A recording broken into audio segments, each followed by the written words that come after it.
Well, welcome everyone to the Evolving Man podcast. My name is Alan DeMonso, and I am the founder of The Awakened Man. Have you ever had the experience of writing down your goals, but then not achieving them? Or maybe you did achieve them, but they just didn't turn out as you had planned. Well, sometimes that can be a good thing, and sometimes, not so much. But today we're going to unpack on how you can get clear on exactly what it is that you want to achieve. But before we're going to get into all that, I want to remind you of our brotherhood, the Band of Brothers. This is our group mentoring program where strong, resilient men get together who are dedicated not only to their own growth, but to the growth of their brothers. And while that's a great and phenomenal program, gentlemen, if you're really interested in raising your standards as a father, a husband, an entrepreneur, then I encourage you to participate in our Hero's Quest. It's a 90-day mentoring program that's aimed to improve at least one aspect of your life.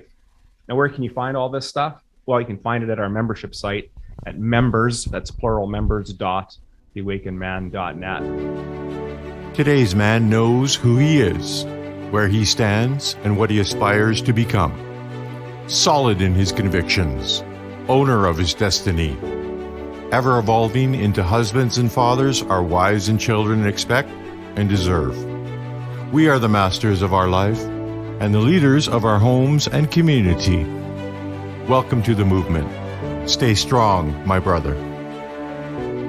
And so what we're going to do, we're going to get into today's episode. And, as customary as we get into it, I'd like to ask a couple of questions just to really get us honed into what the topic's going to be about. And so, do you know what you want out of your life? That's a pretty heavy question, don't you think? And do you know what your life will look, feel, and sound like by the end of this year? But regardless of how you may have answered that, I suspect that you've been wanting to be able to get a little bit clearer on what you'd like to be, do, and grow into. Wouldn't you agree? And so today my guest is Corbin Elliott. He's going to pull back the curtain on how to figure out what you want, as well as a few other topics. So let me tell you a little bit about Corbin, then we're going to get him onto the podcast here. So Corbin is a serial entrepreneur, a speaker, author, and a musician. And if you have lofty goals but don't know how to achieve them, desire financial freedom but aren't sure where to start, or you like music that makes you feel good, and his newest business venture is CE Media, then you need to check this guy out. So Corbin, welcome to the podcast. I'm so glad to have you here on the show. What's going on, man? Happy Wednesday. Happy Wednesday. Happy New Year. Yeah, absolutely. Happy New Year. So listen, I love that accent. Where are you from, my friend? North Carolina. Yeah, right in the center of North Carolina. Gorgeous. Right on. That beautiful country there, brother. Oh, 100%. How about you? Where are you from? Yeah, you know what? I'm up here I'm in Canada, so we're a little bit north from you. I'm in Winnipeg, Manitoba, so I'm right in the center of this big continent here, so right above North Dakota. And we just came out of a deep freeze, Corbin. I got to tell you, it was minus 41 degrees Celsius with the wind chill. And I know you guys are in Fahrenheit down there, and it's only one time when the numbers are the same. And that's when it's minus 41. So minus 41 Fahrenheit, it was minus 41 Celsius. So let me just tell you, it was cold. Wow. That's horrendous for us to even think about down here in North Carolina. Yeah, listen, you just don't go outside, man. It's just not, nothing moves. Everything's rock solid. So you just hunker in and, enjoy the good life. Whew, good grief. So listen, tell us a little bit about yourself. I know I gave a bit of a background, but tell us a little bit more about yourself and how you got to be doing what you're doing today. Yeah, sure. So I'm a super young dude, sort of provide that perspective on a lot of these podcasts. I'm 24. The thing that really defined me and got me here, like the reason I'm even some dude talking on the internet, is because I went through a period of postgraduate, post-college, just ridiculous anxiety, and it came at the hands of me not following what I wanted to do. That's why I really see myself as the person who I want to help people figure out what they want and then develop strategies to pursue those things that they want, because out of the pain that I had of not doing that. And that's why I'm here. So for me, my personal story, graduated from school. I had a lot of interests, but I think I chose the one that I was going to continue pursuing for the wrong reasons. And I'll give you some more background. So I was a pre-medical student, so training to be a physician, very, very white collar. And I think for a lot of I did it for the wrong reasons. Let me get it to that point. I did it for the reasons of, hey, I'm going to be able to say this at a cocktail party, and I'm going to feel good about myself, or there won't be secondary questions whenever I say this. And after doing that for a while, I actually ended up moving up to New Jersey for a little while. I had a girlfriend at the time, and it was during coronavirus. So we were all locked in. I was doing online school. And at that time, it was several months, and I came to a breaking point where my anxiety was so bad that it was starting to manifest in my body, actually. So, like, I had very bad back pain, very bad chest pain, pain in my legs, to the point where I spent a full week just in bed, couldn't move, because my whole body was just like back spasms if I would try to use any muscles. So at 23, at that point, I was being, helped to the bathroom because I was being helped to the bathroom because I couldn't quit medicine, which was a very ironic situation. And from that point forward, I wish I could have said I jumped ship really early, knew what I wanted to do, was bold, and took off. But no, I literally got to the darkest, deepest hole I could be in and then walked out to making decisions that were a little bit more courageous and a little bit more aligned with what I wanted. So that's just a little bit about me. There you go, my friend. You know what? Thanks for sharing your age there. I could tell you're a younger guy. Listen, I have two sons that are in your age bracket. I got a 27-year-old and a 30-year-old. And it just, as a father, you kind of think after 18, they're out starting to do things that they should be fine. And so I'm really impressed that you have the courage to talk about these challenges as a young man, what you were going through. And while we may think that we want the best for our children, as a father, we may not know how to approach that. So how was that for you in your relationship with your dad, and being able to just talk about these things and work it? Or was that something you guys even were able to do? Yeah, to some level. So I think, with my mission, the thing I wanted to do, starting a media company is a little bit outside of the box online. That's a little bit, as I'm sure. And I think we had a disconnect in the way that he didn't really know what it was. Not that he didn't ever. But it was just the shift for him and everybody else in my life, frankly, from a same sort of group strata, that, they weren't sure of the move because they didn't really know what I was going for, because they weren't as familiar with it as you would be for a physician, of course. But at some level, and something I think we're still working on in that relationship, I was just talking to him a few minutes ago about that, actually, and just like continuing to have open conversation, which is difficult, especially whenever there's an ideology contrast. So, but I think we did an okay job. Right on. Well, that's great to hear that you had the opportunity to speak with your father, right? Because there's a lot of, in the men's area that I serve, that there are some of us that have challenges being able to speak and relate to our sons. And 100%. It's just we're not understanding the challenges that are facing you guys. And so tell me about what's the most courageous thing that you've ever done. Well, honestly, there's a couple things that happened in rapid succession. I'm telling you, this point in my life, 23 years old, was all the difficult stuff. This came running at me.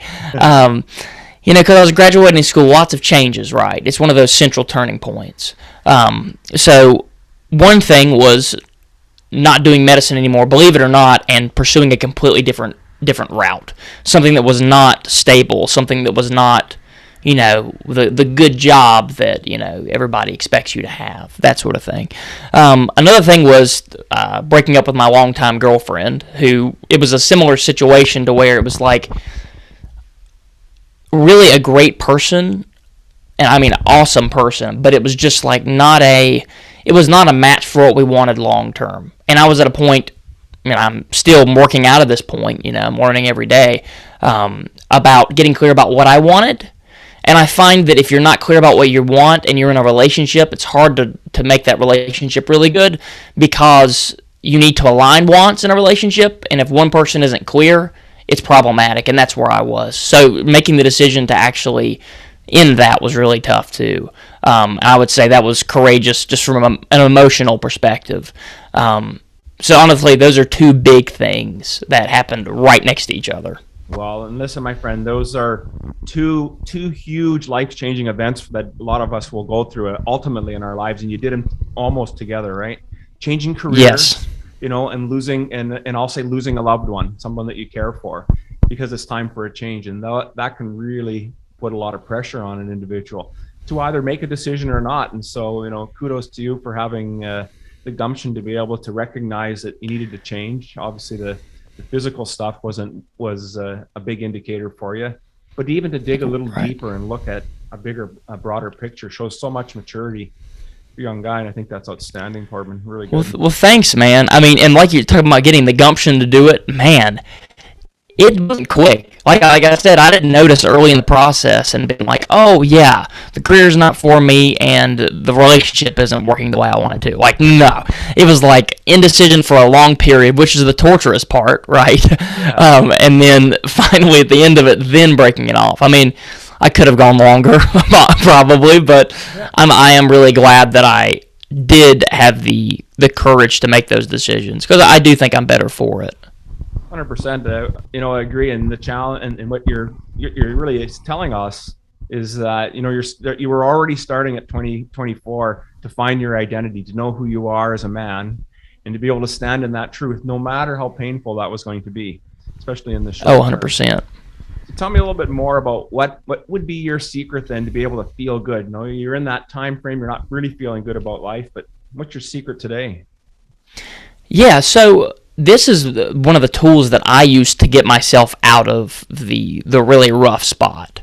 So I wrote a book and I included all of these things in it for a reason. The most practical things I could possibly put in it. So exercise. And here's one that is really good for finding out what is going to help you feel happy. Okay, so this removes the guesswork. It's called the Joy Journal. And the Joy Journal is based out of every day at the end of the day. I did it for 30 days, just because that's a convenient number of days to do it for. I would write at the end of the day the thing that made me the happiest during the day. So like the things that made me happy every day. And then at the end of the 30 days, I would just free write, of course, on these things. I would search for patterns throughout the journal entries. And then from there, it's just the process of building out the infrastructure to where you spend as much time as possible in moments that are similar to the ones that made you happy before, and then backing it out that way. That's outstanding. It's one of the things that we talk about as well, is about getting men to journal. And, it seems to be a challenge for a lot of us. I'll raise my hand on that. I'm just getting better at doing it more consistently, and doing it every day, and to look for those different reasons to journal, and the patterns that come around, right? It doesn't necessarily need to be a spill your guts piece, and it shouldn't necessarily be about rehashing. I did an interview with a psychologist, and she talks about that we shouldn't be focusing on, should not focus on the pains or the struggles that we're having, because we just tend to perpetuate it. But you already had that figured out by writing down the things that brought happiness and joy in your life. And so you're already starting to work your way through that. So I think, that's an incredible insight there. So yeah, I think... Go ahead. Oh, sorry. I think reorienting to the things that make you happy is really the best play that we have. I think the whole game, the game of life, I think we're all looking for positive emotional experiences, like positive feelings. So why not work it by looking for things that bring you positive feelings and then maximizing that time? That it seems like a common sense thing, at least from my end. But anyway, that was just my little aside. I love it, Corbin. Absolutely. And it's lots of insight for you. So it's really good. So tell me, how can, if you were to be coaching me right now, How would you coach me to be able to get clear for what I want in life? Yeah, sure. So I think there's a couple good things that are just great for finding general self-awareness, whatever it be. I think meditation's big. A lot of people talk about this. I am one of them. I think it just, on so many levels, it helps you to be okay in the moment. It's one of those things that helps you to be okay and be comfortable in the moment whenever you're feeling uncomfortable. But the secondary thing is it actually helps you to understand your tendencies and then play towards those in the future. So, I think that's really important. I think meditation and journaling are big. But the great thing about meditation sort of helps you to notice the things that are good for you, which is an interesting thing. Like, it helps you to, in the moment, because, you meditate for 10 minutes. You do that. But that helps you even better, I think, is that tendency of noticing carries over to your daily life. And then that helps to inform you about the things that are good for you. Like, I think if you have that building block, that's good. And also journaling with questions that are, profound, I guess, in the sense of what do I want? What was the best part of my day today? Things like that. What am I most grateful for? That is outstanding. That's really good. And I totally agree with you. Using meditation to really get centered for what it is that you want and believe in life really helps get clear on what it is that you want to be, do, and have for your day and your life. So that is really profound, my friend. It feels, because I think a lot of times we feel unstable or uncomfortable. And I think that comes from you're not centered or you're not sure of things. And we really have a tough time just subconsciously with uncertainty. I think the more certain and the more clear we can get about whatever it is, through meditation, through journaling, through whatever, the better, the more comfortable and okay we'll be throughout the day. Absolutely. And you're using the two excellent modalities, right? We have it in our mind, we've meditated on it. And then the journaling process really helps bring that clarity out as well, because now we're physically doing something by writing down what our thoughts were. And once it's on paper, it's amazing how different and how much energy comes out of that thought, right? Because it's finally being released in some way. And if you're a person just short term, so we talked about trying to walk yourself out of that discomfort. But if you're feeling uncomfortable or feel bottled up or whatever, I would recommend just this journal exercise. I call it a brain dump. You literally just have the journal and just write. It's just stream of consciousness. You talked about energy of words. You just stream of consciousness with no intention to use it again. You might, but so write whatever. You're not gonna read it again. Just write it. And how soothing that is. That's something I do whenever things are really falling to pieces, and that helps to calm me down, I guess. So it sounds like you're already starting to get into some keys or some components that have been leading to your success. And do you have any other ones that you would recommend for our listeners that they would follow? Oh my gosh, yes. Let me think of something. So like an exercise, like an activity, that sort of thing. Yeah. So I think for people, it depends on the stage of life or like what their situation is. So for me, I've thought a lot about the career question. So I'll give you one for that. Like if you're feeling unhappy in your job, or maybe you haven't started and you're, just fresh out of college, whatever. I think giving yourself time and being okay with trying things and not feeling like you have to lock yourself down is an important exercise. So like the tactical, like day-to-day thing is like, work your job, but then with any extra time you have, try things and like try to find your bliss. Like do them. Don't like keep it all in your head like theory, but like really try things. I think that's important because sometimes our thoughts aren't as accurate. Like our thoughts about what we might like aren't as accurate as we think they are. So the exercise being go out and try things and get as close to it as you can. Like whenever I was deciding whether medical school was right or whatever, I was literally in there, like, I couldn't physically operate on someone, but man, I was as close as I could get. Like, I scrubbed in, did the whole twirling thing, like, got all that set up, and then reflected on it. So, like, I would really recommend that for people at a crossroads. 100%. Love that idea. Absolutely, right? Because especially as a young man, you have an opportunity to try some different things. And I would suggest even, I'm 55, and so try different things, right? There's several balls in the air for me as well. Just getting your feet wet, trying different things. It's the only way you find out. You can read all you want about it and study all you want about it, but until you actually get into the weeds, you're not really going to find out whether you like it or not. And it's interesting because I like reading because it helps me to notice things when I'm doing it. Like, it helps me to know, like if somebody wrote about something and documented it, or gave me an exercise or something and then talked about it, commentary, which is, what writing generally is. And then you get in the moment, it helps you realize, oh, I am noticing that. And it helps you to sort of see a broader picture of what you're doing, I guess. But as a supplement to doing it, not just, reading theory. 100%. Love it, my friend. Love it. So tell me a little bit about what you found out about the relationship between emotional repression and anxiety. Oh my gosh. Okay. Yeah, this is a fun one. This is a real fun one. So for me,